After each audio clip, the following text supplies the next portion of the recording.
So here are the rules of the game. The rules of the game are that these guys, some of these guys have given me their predictions. We have our own predictions here, which they can also choose from. So the rules are, we're going to pick someone's prediction, and then we have to have one guy that's going to agree and one guy that's going to disagree, and then we'll move on to another prediction. And anybody that wants to jump in and cause havoc at any set time is welcome to do that. That includes you, the audience. So if anybody wants to stand up and be the guy that's going to agree or disagree because you've been sitting there listening to stuff all day and you really want to, feel like it's time to participate, now's your chance. So I'm going to start with a really, really easy one. I promise you that everyone in this audience will feel one way or another. With Jim Moran's. See, my son Willie, he's in 7th grade now, so he couldn't take the day off and make his Super Bowl prediction. So thankfully, when I asked somebody for predictions, Jim stepped up, as any good Bostonian would do, and said, my prediction is the Patriots are going to win the Super Bowl. And as a fellow Bostonian, I can only violently agree. There you Exactly. go. And that prediction was made prior to Saturday night. There you go. That's easy. So. That's easy. Okay, so we Just won't for the need the record. opposing view. We know that some of you guys oppose that view out there. Linda, I doubt it. I doubt it. I mean, What's do that? you think anyone would oppose that? Yes. I can't imagine. Well, there's a few people there, right? There's a few people there. People. All right, I'm going to start with something that we really haven't talked about yet today, at least in the stuff. Maybe it was in the payments one, but Eric has a prediction that Bitcoin will fall back to earth, having proven to be the first digital-only pump-and-dump scheme. Eric, would you like to defend that prediction in terms of what your thoughts behind that are? Well, it's been a pretty good pump and dump scheme so far, given that it's above $1,000 and nobody understands why. Aren't there these Bitcoin ATM things that are like going to be happening downtown? But why? The question is why? Why would you pay in Bitcoin when you can pay in good dollars? Now, if you're some sort of a crook or you've got, you don't want the government to know what you're doing, it might be a good thing. Bitcoin cannot be a currency. I think most of us probably can agree with that because a currency has to be flexible, probably has to be regulated. So is it gold? Maybe it's the closest to gold. But we know there's a finite number of Bitcoins out there, and we know we can still go and mine for gold. So it's something, and I think people will realize that it's a pump and dump type of scheme. There's somebody out there who's pumping this stuff, and there's people who are buying, and usually that ends badly. So I have a feeling, well, I think I know, but I'm going to pick, this time I get to do moderators, whatever, and I'm going to ask Jim to give his view, Mr. Payments guy on our panel, to give his view, plus or minus, because he's actually been studying this, I think, quite a bit. But before I do that, can you just do me a favor and put back, because I think people can see the thing, can you just put back, maybe on one screen, the Gridley predictions, and on the other screen, who the people are? Or if we can't do that, then okay, just do who the people are so that these guys know who's talking. That'd be great. Sorry, Okay, go ahead. I'm not talking anymore, though, until you take a sip. Cheers. Here's to some Cheers. good stuff on this panel. Go for it. Okay. So I agree with Eric that it's, I can't, Supposed to disagree. I can't take the opposing view because I have been studying it, and I think, so I believe that Bitcoin will continue to be successful in dark places. And I think that the reason that people are attracted to it, because you make a good point that, what's the overwhelming need for Bitcoin? I don't have one. And I think people that want to do things anonymously, that don't want to be traced, that don't want government involved in anything they do, that are probably extremists, are big fans of Bitcoin. And it's cheaper than a fence. True. Cheaper than a fence. There you or go. a guard dog. Or, A fence in both ways. Mm-hmm. Yeah. So anyway, that's my view. So I believe it will work in dark places, but it will never make it to Main Street.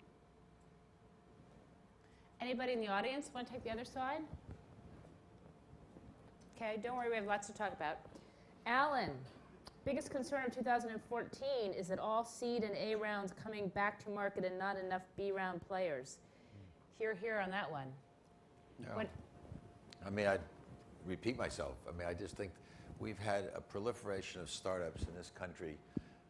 In New York, do you think probably. that's just New York, though, or is that I everywhere? just said New York being one of the leading sources, but it's happening all over the country.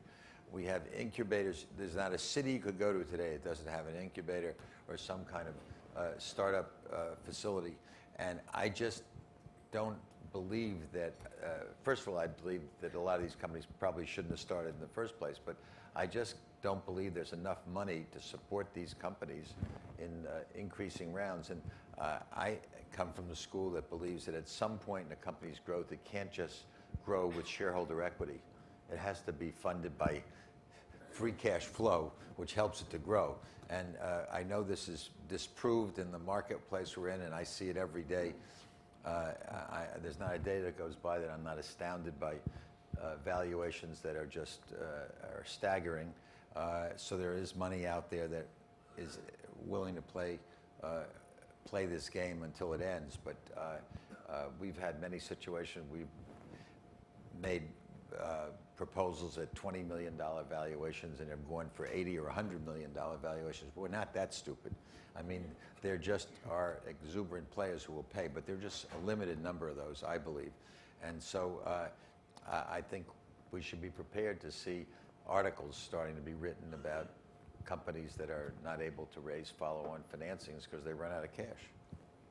So how do you, now I'm going to just sprinkle a few questions in here. So I'm going to go to Eric and Dave here as veterans, other veterans of the early stage VC market. Eric, how do you figure, like to Alan's point, how do you figure out what's the next, Snapchat and what's the next, Snap Trash or something? How do you, it's hard, right? There's a lot of stuff going on. Well, we encourage our companies to actually have revenues. And we actually ask them to have revenues pretty early on. So we don't subscribe to the theory that if you build a big audience, you don't have to have revenues because somebody is going to buy you out. If that happens, that you're very lucky.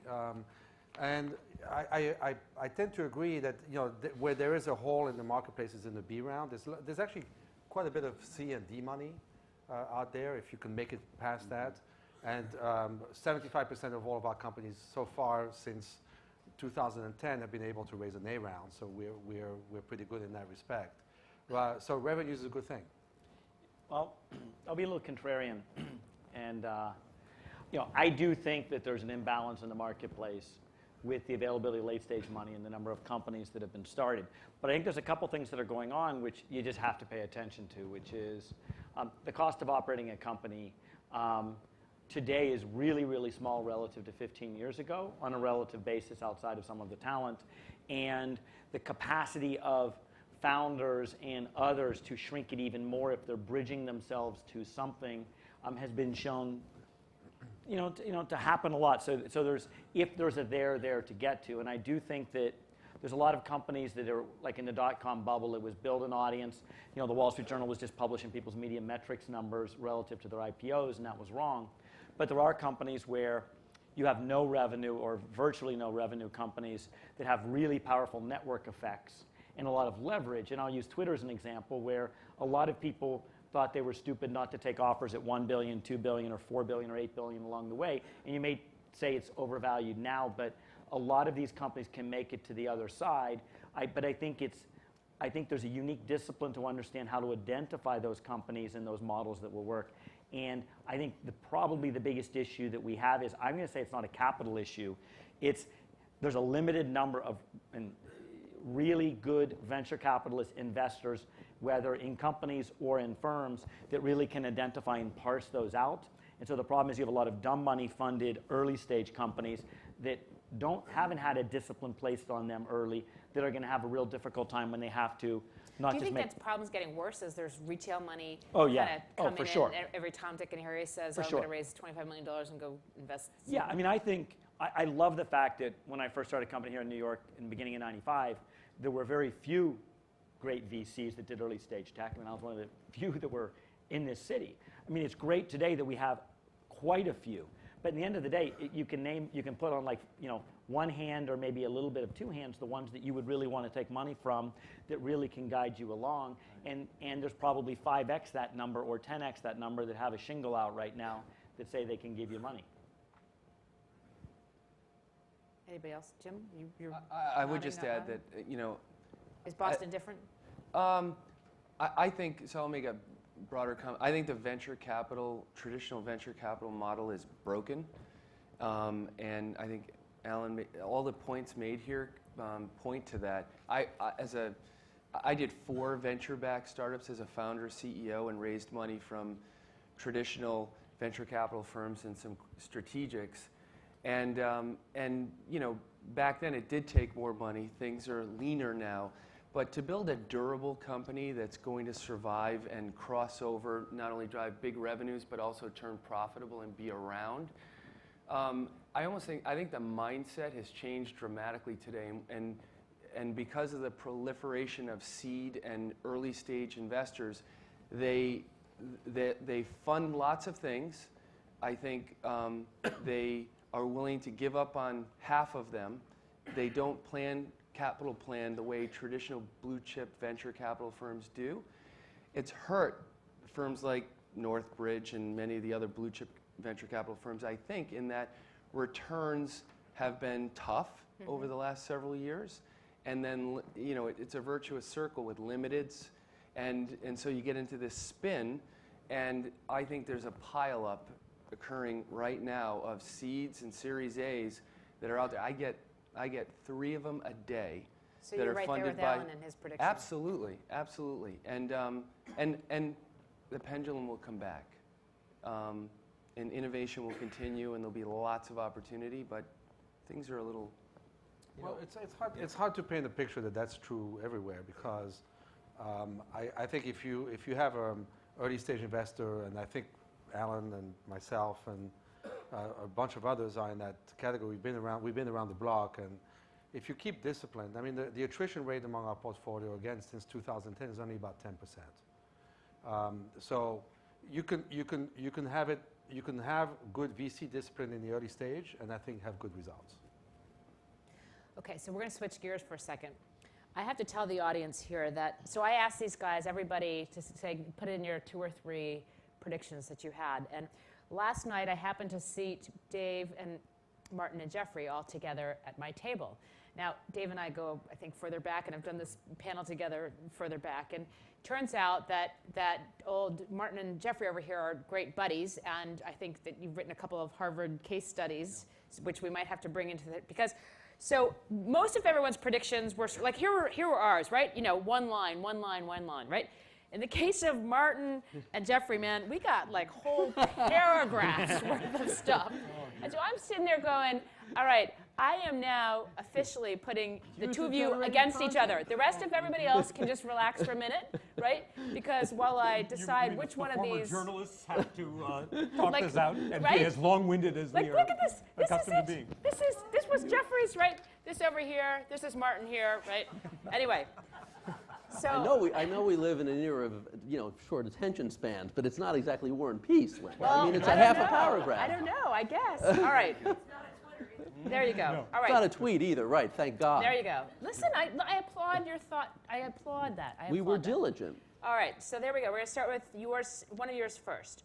Further bifurcation of the high-lows webs. More and more of the elite, bespoke, quote-unquote, good stuff will go behind paywalls as these providers realize, finally, that they are pitifully subscale and need to find real business models. The interesting question is whether it will be possible to bridge the high-low gap. Business Insider, good example. I agree. BuzzFeed, also trying. I agree, good example. Larger issue is backlash against the digital lifestyle.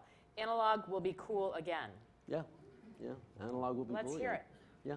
Well, I want to. We have 37 minutes and 30 seconds to go, so I want to get to this. Yeah. But since one of my predictions in true Yogi Berra style, which you will appreciate, has already happened, Yeah?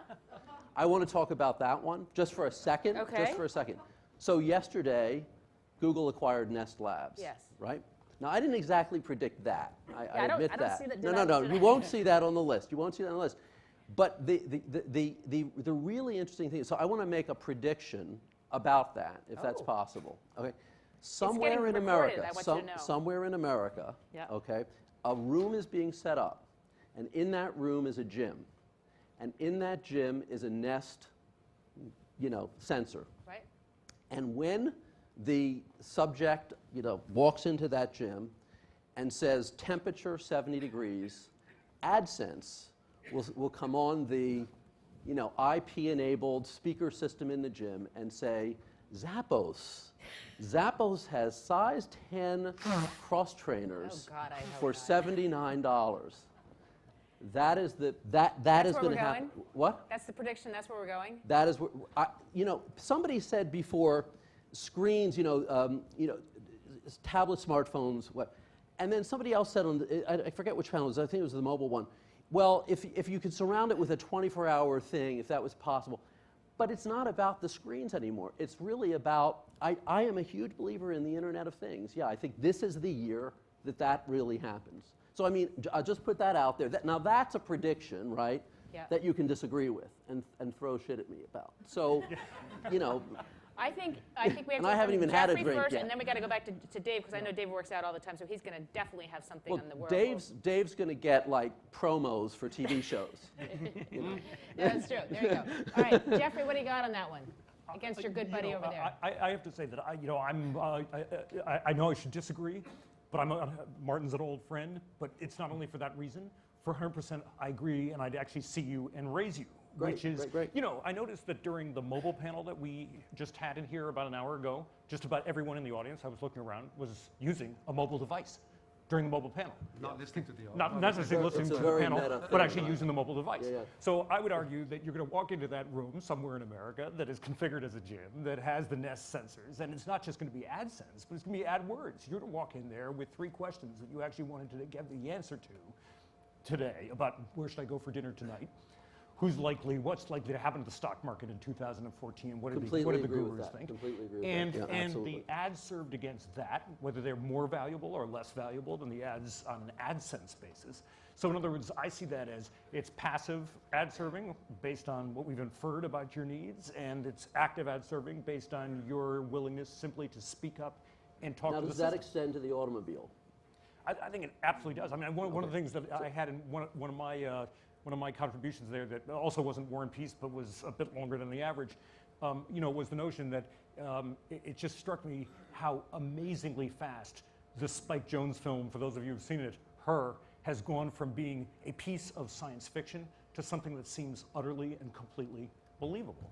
And surely when that film was conceived, the idea of an Internet of Things, the idea of cloud-based computing, and therefore, as Dave was saying, 1,000th or 100th of the cost of a unit of storage, unit of processing, unit of networking versus 15 years ago. This whole idea of learning technology and technology that is based on learning from us both passively and actively with what we say and what we express versus what is sensed through a variety of sensors that surround us. I think that film has gone from being a vision of some unimaginable sci-fi nightmare future to something that you're actually describing that is likely to happen in the next 12 to 18 months. And I don't necessarily mean that Scarlett Johansson will be everyone's cell phone. But 5 years from now, this is the year that people look back on and say, because it's never visible in the year, right? So when the iPhone emerged in 2007, nobody could think, oh, well, there are going to be 10 million apps, right? But now you can see it, but this is the year. Oh my God, it just hit me. I think Google's going to start serving ads in my dreams. Then what are we going to do? I don't know. Might happen. Well, certainly, I mean, Martin brought up the issue of automotive, and certainly the connected car is, I don't know whether you consider driving a dream state or not, Jim, although up in Boston it's actually a nightmare state, given the lack of skill and the high level of aggression of the drivers in our fair city, which may contribute to the sports franchises, but I don't know. But when you think about the connected car and the number of inferences that it will be able to make about you and what you're thinking, what you're feeling, what your stress levels are, it knows where you're going, it knows what you're doing, it can serve up, again, AdSense-like recommendations. Okay, well, let's I go ahead. want to disagree, quite counter to where I've built my career in the last 20 years. I've just been recently reading Anti-Fragile. And one of the things he talks about in looking at the future is we always have this idea of a linear future where we add things onto the present. when actually a lot of times if you look at it, it's what is subtracted from the present to the future. And I actually think one of the things that we've already seen in the online world is I also have this vision of we have ads everywhere and we're going to make everything advertising supported. But actually, if you look at some of the real successes, it's actually where we've subtracted ads.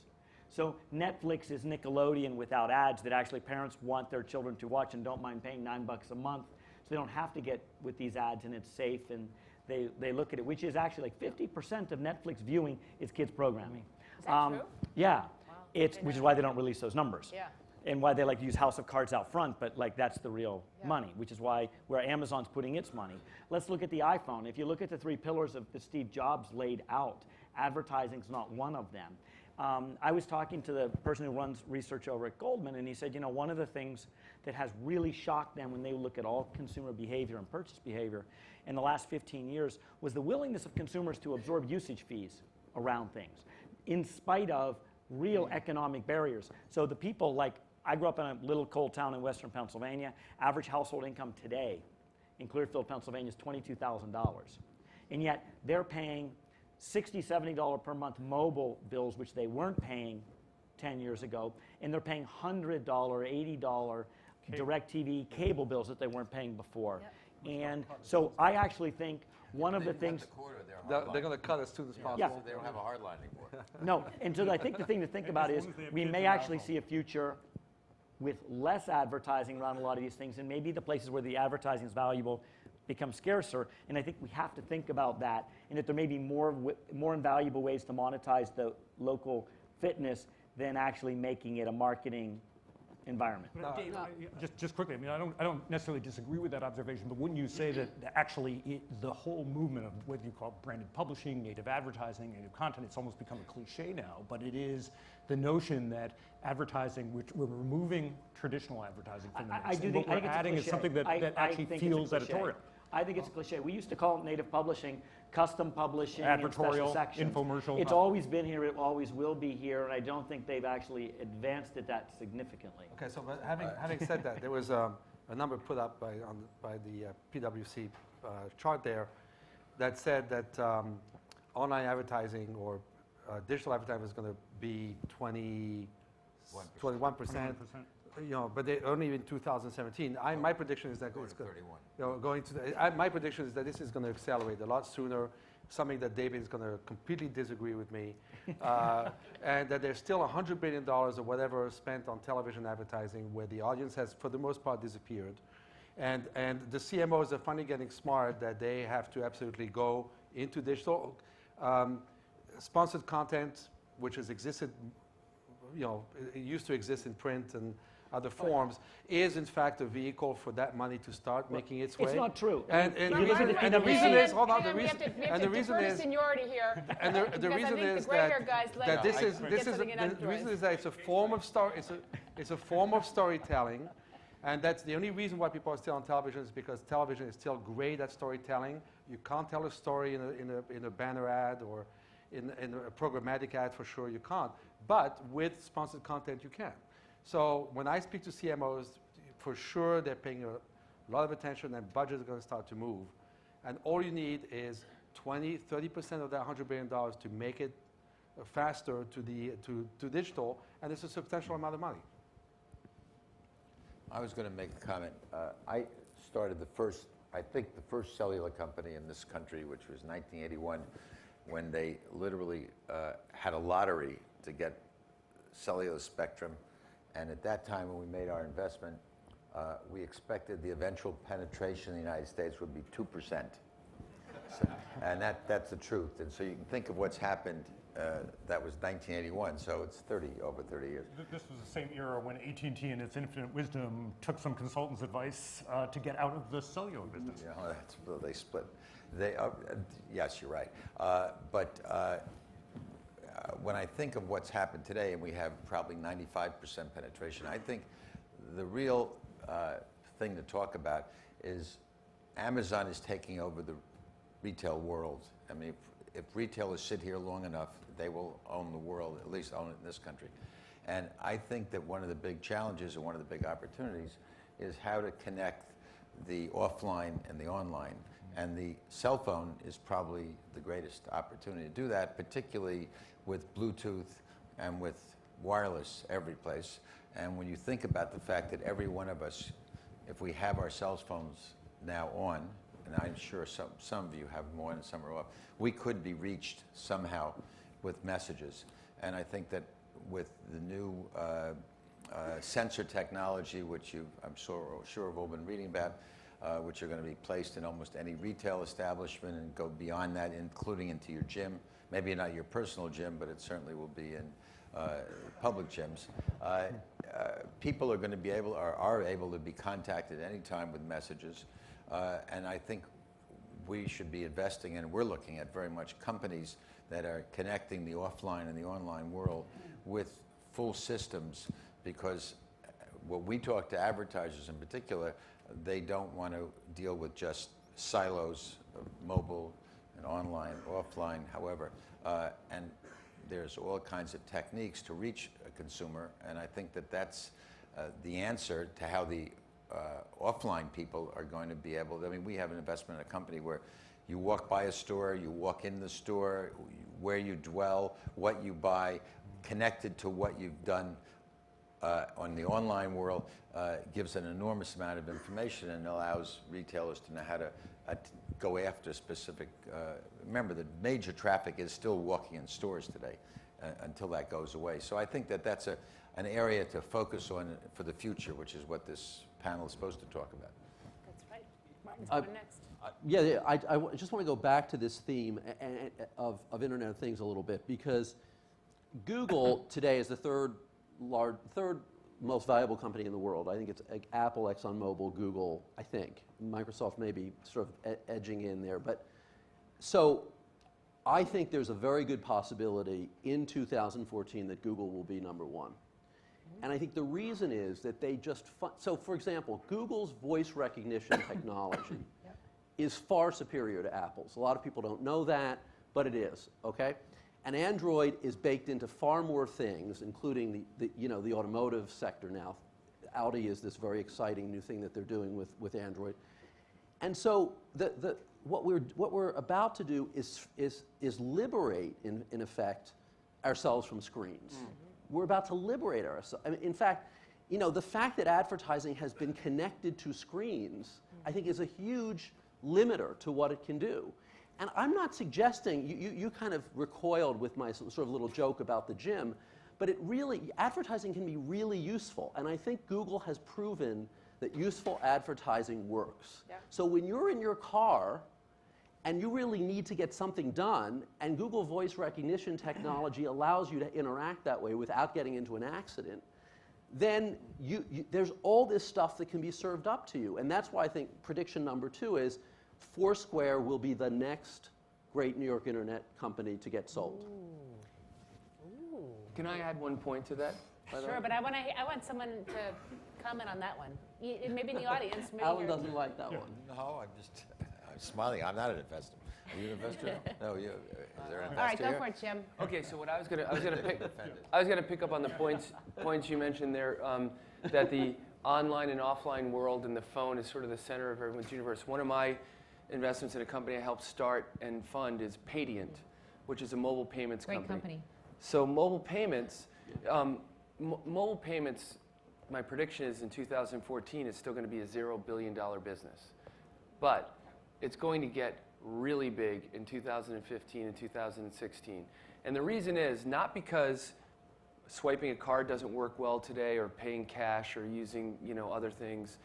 It's because mobile payments liberates you in a number of ways. It allows brands and people with offers to hit you anytime, anywhere, based on where you are, what you spend, what you opt into, and I think it's creating a phenomenal opportunity for banks and brands to come together to federate and create a very interesting experience for consumers to leverage the power of mobile payments with interesting offers that they will find valuable, and that will be another big And you can play. be contacted on the spot while you're shopping in Right. Walmart or in Gap or wherever you are. Exactly. Which is Okay, so besides Paydiant, who's going to win and who's going to lose in that game? There's big stakeholders. Well, my prediction is that a number of the joint ventures that have been created in that space, there's one called ISIS, there's a merchant exchange, and there are several others. My own belief, and I've seen this wave a few times, as you know, in the payment space. I was an early member of the senior team at CheckFree, and then co-founded a company called eDocs. Exactly, right. So I saw the bill payment wave, which took 25 years to become an overnight success. And then eDocs was online billing and payment. It took us 5 years really to get people to start viewing their wireless bill and their credit card statements and all that online. I'll bet you more than half of you do that today. This next one, mobile and mobile payments, is going to happen much faster. And I believe that there doesn't need to be a consortium of big players and this and that. I think very clearly there are 4 banks that cover 75% of the households today that have mobile banking apps that are perfectly positioned to integrate a wallet with all your tender types, to bank your offers, and talk directly to merchants so that when Subway wants to hit you with a sandwich offer or Home Depot wants to hit you with an offer, they're going to create a federated network, I think, that's going to be fabulous for them and drive new revenue streams, but be great for consumers. And I believe, my prediction is that Google, who has been trying to become a player in this with the Google Wallet, is never going to be successful in that.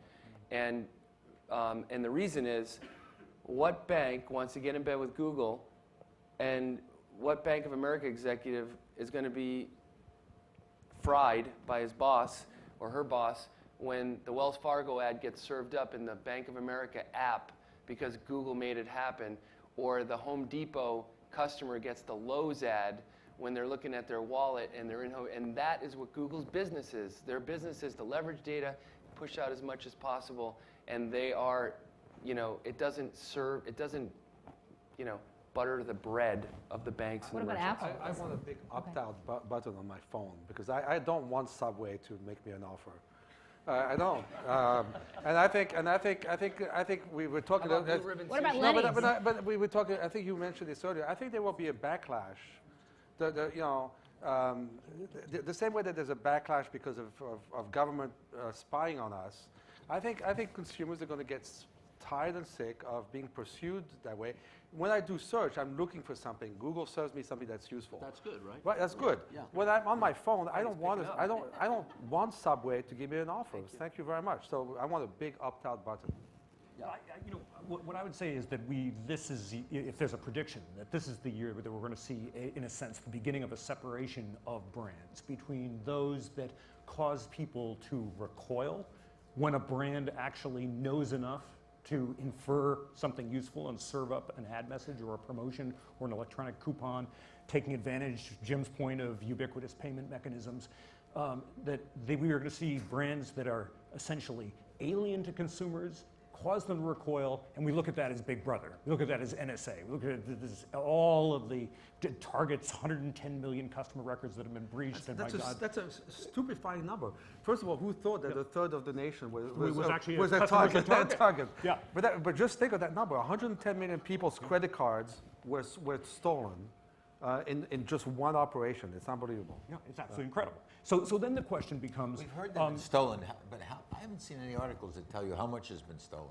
Well, what we have seen Yeah. is that when this was first reported, a few weeks before the holidays, that talk about those dark places, that a bunch of folks with a lot of information about a lot of American consumers started showing up and selling that information into data exchanges and so forth. But my only point is that there are going to be a small and elite set of brands that are actually trusted as intermediaries whom we look to, and maybe it's not Google, but it is American Express. I mean, take an example where you actually look at them and we say, I'm willing to share a whole bunch of intimate details, or I'm actually comfortable with you collecting a whole bunch of intimate details about my life and building a data profile. Because it's going to be relevant. Because, yes, What because they you're serve actually up- going to serve my... Right. Right. It's not spray and pray. Right. Advertising is relevant. So advertising can be disruptive in my life. It can also be a service and some better to my life. And we're going to see a dramatic separation between the brands that fall in privacy violators category and the ones who actually deliver value. I'm sorry, Dave. I'm not so sure it's going to be so brand specific and so this notion of advertising. I think that there's a couple things that, I mean, I will agree with and disagree with on this point, which is I think that we have the capacity now in a digital media advertising world where the cost of delivering an incremental impression, even with an awful lot of data, is essentially zero. So you can manage that and maintain it at a zero basis once you have the cost. And that's why Amazon has every single reason to give away for free media. It's like a toaster at the bank to make sure that you're part of Prime and to make sure they can win in retail. And because they have that, they actually don't need to spend the same money that Walmart does for advertising, nor do merchants, nor do people that are selling products on Amazon need to spend the co-op advertising they would otherwise spend because they have this locked-in relationship. And so I think we have a displacement, sort of an adjacent market impact against advertising. I think the future is going to be fewer, more relevant ads. I think the brand will matter in the future. I think that right now the models we see in online are direct marketing models. And direct marketing model says, because it's so cheap for me to put the incremental impression out, I can have 99.999% no return and get 0.001 return, and I make money in spite of the fact I'm pissing off the 99.99%. And that's the backlash issue that I think people will pull in. And I think it isn't so much it's going to be the trusted brand, it's just going to be the brand that has already packaged up enough stuff and protects you, like an Amazon, that says, don't worry, you come onto my media and it's not going to have as many ads. It will have very few. I'll be really careful. Jeff Bezos personally approves every single piece of creative that goes on the Kindle, personally. You cannot run it if he doesn't see it.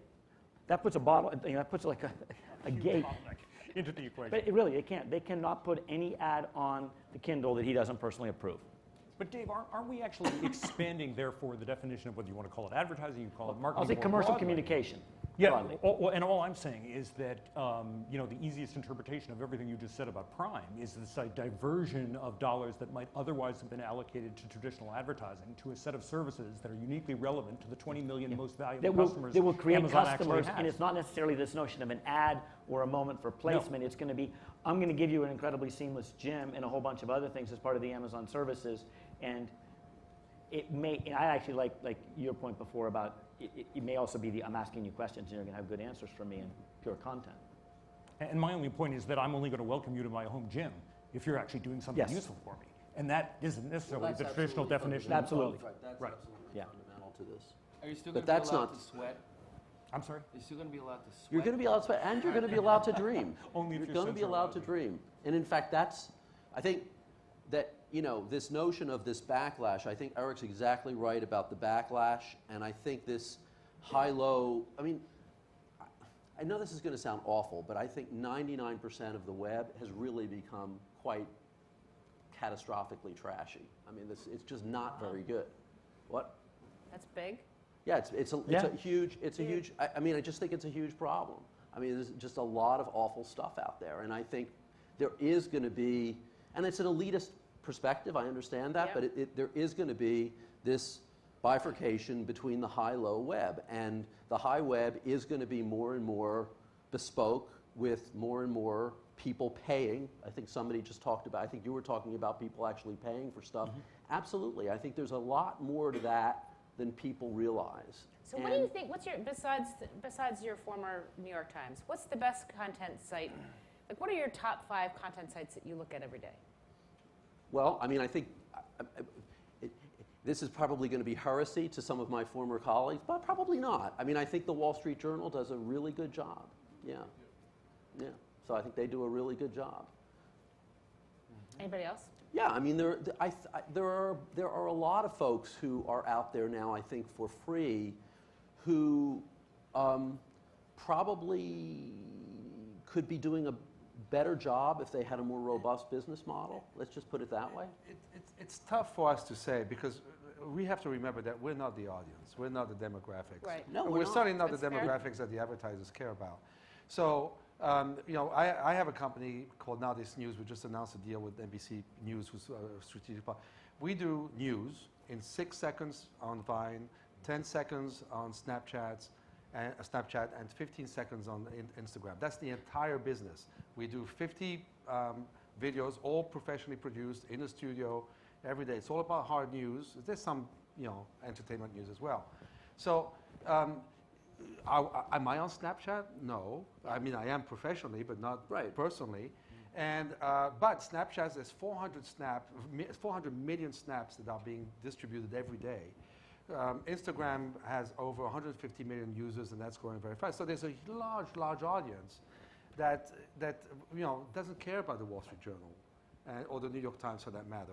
I just said it was 99. I mean, you can't get much more than 99%. But we care about the Journal. We care about the New York Times. But we're the last generation who's going to care about it. No, I disagree with that. See, now you got a There you go. disagreement Let's going. go. Let's go for it. Go, Mark. If that's the Now case, we're revving up here. I thought that would I always end up fighting with these guys. Apparently, ink still runs in your veins. It's wonderful to hear that.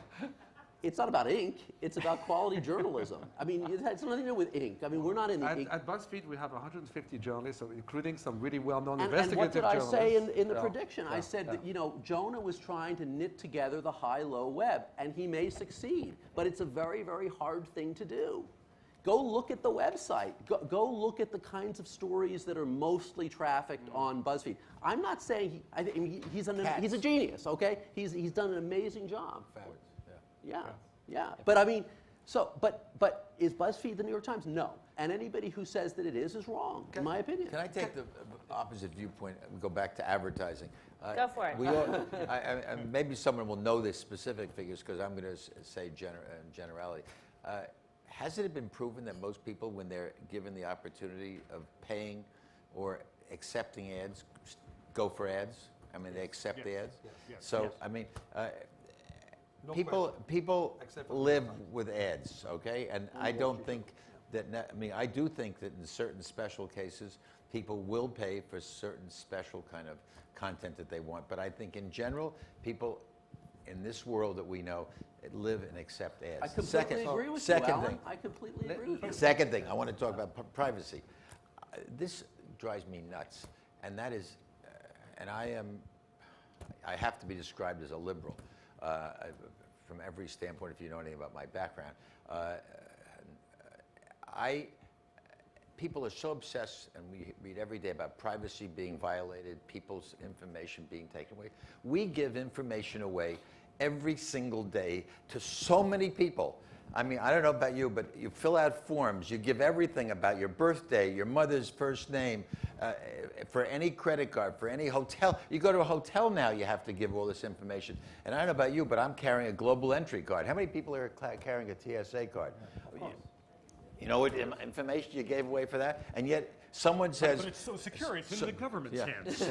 Someone says that all this privacy is being violated. We give away this information so freely, and then we scream about the fact that someone is looking at things from us. I am not as obsessed. I'm actually shocked that people are not more shocked about this spying of the SA.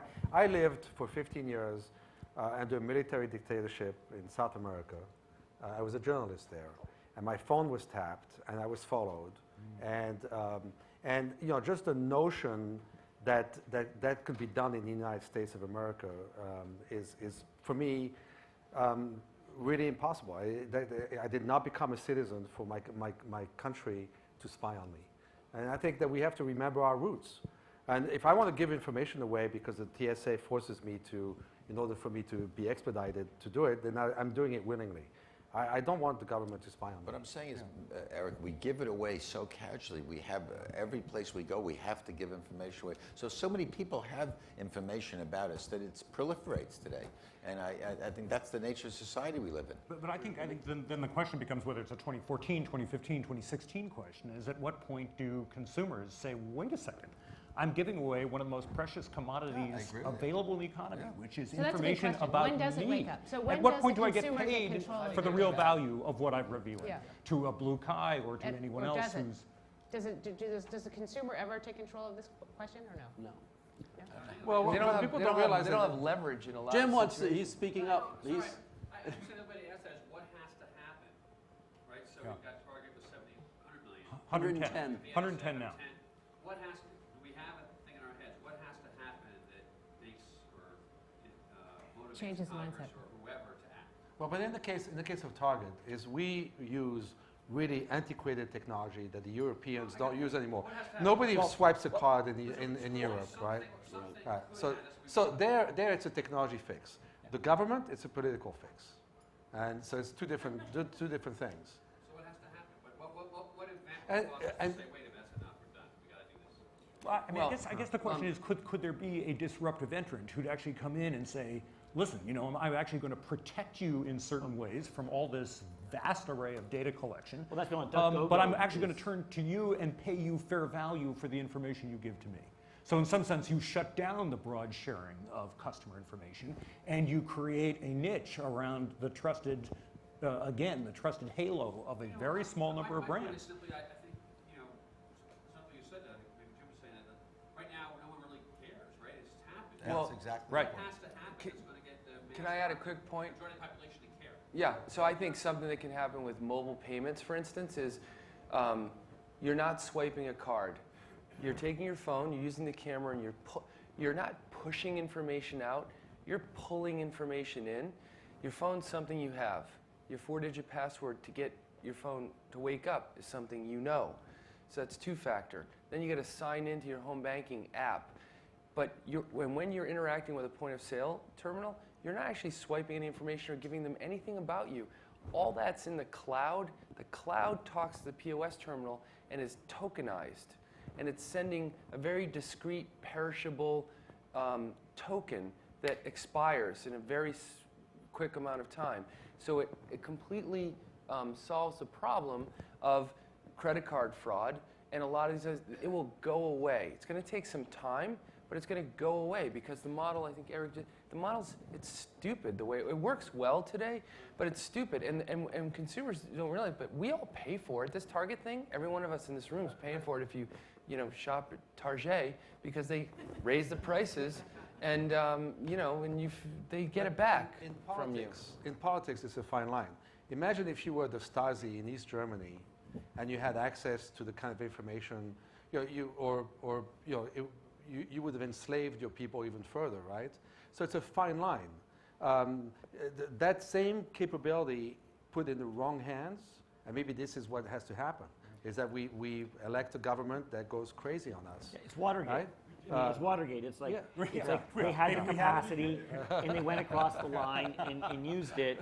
And I think that's the point, which is, I mean, I think the one I was waiting to see flash was when the NSA responded back to the House of Representatives and said, yes, in fact, we are treating congressmen exactly like all other Americans, which is, yes, we did take information and we surveilled you. Now, that's why there's going to be more sex scandals. Yeah, so we haven't seen the actions, and that may happen. Like, what did they do or not do because of the information? I mean, it was ridiculous for Obama to say that he wasn't aware of this one. Of course, there's no way he went into a meeting with Merkel at any one of these times and didn't know her phone was being tapped, because of course they brief him on, here's the points of negotiation you have and here's where they're soft. But what's so interesting here is that we're talking about the NSA, but let's get back to what our business is. All of us in this room live and die by the collection of data. And yet we have a situation in Congress where many people are beginning to say we're collecting too much data in the advertising consumer world. Forget about NSA, which is like a whole nother issue. And Which we give away freely. Which we give away freely, and in theory we are compensated for, but not nearly enough. But really, as people who are living and dying by information which we say makes the consumer, enriches their experience, we can't assume that we're going to be able to continue to collect that data. No, we're moving to an opt-in world, period. Unless we're really educating. We're moving to an opt-in world. But when you move to an opt-in world, a lot of people are going to opt in. Yeah. A lot of people will opt in. I think the Most. rewards will get higher. The marketplace will adjust to opt in. And economics will take over, right? Okay, hang on. We got somebody in the audience that's ready to speak up and take another point of view. You asked where the tipping point is, and I think the tipping point, I hope the tipping point is going to be when advertisers take data and convert from like using it to intrude to use it to providing a service, and other companies will have to follow suit.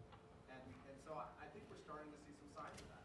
And so, I would freely give up data to simplify decision, to simplify, or to get the value exchange, not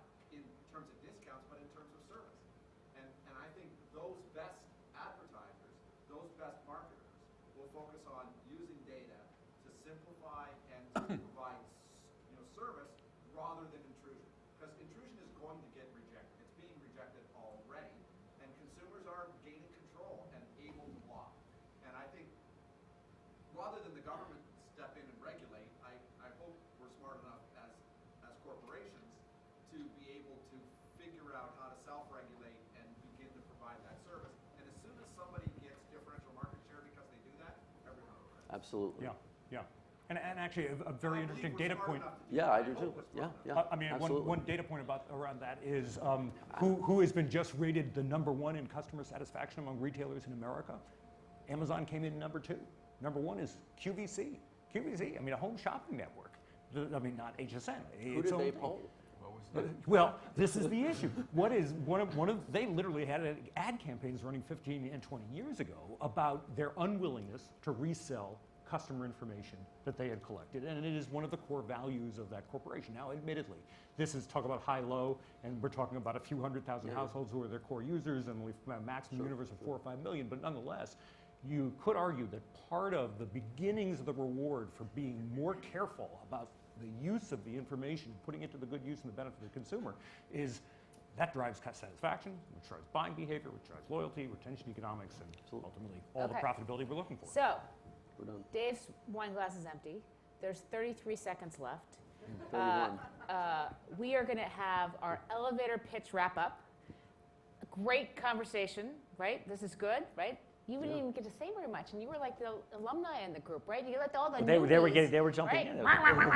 in. Okay, so, but I'm going to give you the right of last whatever. I'm going to start with Alan. We're just going to do one comment elevator pitch, not Martin and Jeffrey style of the full paragraph. All right. What's the 5th grader version of what you want people to know about Martin, a tweet. 2014? Programmatic advertising and native advertising is going to take over the advertising industry. Okay, there you go. Okay. Every company discovers that it needs an API strategy. Either it's got to create itself as a platform and create a bunch of APIs for third parties to use it, or it's got to figure out which platforms they want to work with and then take advantage of their APIs. Another good one. As Jim knows, I used to be in the magazine business, and when the magazine business started to decline, we all convinced ourselves that it would be a slow decline. What we know from magazines and newspapers is that it goes like this and it falls off a cliff. I think advertising on television will fall off a cliff. It might not be 2014, but it's coming. In television. Dave, we need you on this one, right? Okay, go ahead. When this panel is run in 2020 and we look back to 2014, it will be the year that the Internet of Things became real. And let's pause there for 1 second, okay? Just because in the near term, how many people have a, like a fuel band thing on now? Yeah, so I bought fuel bands for like Elena, Gia, I bought like 5 of them, right? They broke again. That's Does because you anybody have bought them in on now? 2013. We had this. It's not 2014. There you go. How there many you of go. them are using Yeah, you might be right. Linda, We had this discussion. ask how many people who have fuel bands are using them actively to monitor their Yeah, lives. active use. How many people own them? Oh, you said it. She asked. All right. See, Martin, we got a little evangelism to go there. You got some free time on your hands, you can evangelize. Internet of Things. I know it's big. We're out there too. Okay, Jim. Payments. What? Go ahead. Somebody somewhere is going to have the courage to stand up and say enough with the Kardashians. And shoot them. I have 5 kids, and my 4 daughters watch that show, and I just want Not somebody Kanye. to stand up and say enough. My prediction is that mobile payments and generally mobile commerce, but mobile payments is going to hit Main Street this year. It's going to be the end of this year. It's really going to start to take off in 2015 and 2016. And Paydiant will get sold for a bit. That'll be one of those billion-dollar exits. Paydiant's going to be a very valuable company. There you go. We're All right. excited for that. Last but certainly not least, the grand maestro of it all in terms of this panel. Well, because someone has challenged the television advertising world, so I will say that over the next 5 years, the real dollar growth in U.S. TV advertising will exceed the real dollar growth in web video advertising, including mobile video advertising, each year of the next 5 years. And if it misses it any year, I'll pay for this, the cocktails for this event. Whoa. Now, see, that's But remember, that's on the record. And I don't expect, I know. And I bet you there's not one digital person willing to go on the other side of that bet. That's not. Who will go on the other side of that bet? That's web, right? Eric just said it. Web, mobile. Yeah, what have you? Come on, let's go. Let's get this thing paid for, Is one Lerer- way or is Lerer another. Ventures on the other side of this? Oh, no, I'm not willing to pay for it. Okay. So you can't put a condition to that. No, I'm not putting no condition. I just want to know if anyone wants to take the bet, and that other half can go to a charity that we want to pick. There you go. Because I'm paying for it no matter what. Because it won't These need guys, to. where's their courage? Yes. Oh, yeah. Yeah. No, so we're, okay.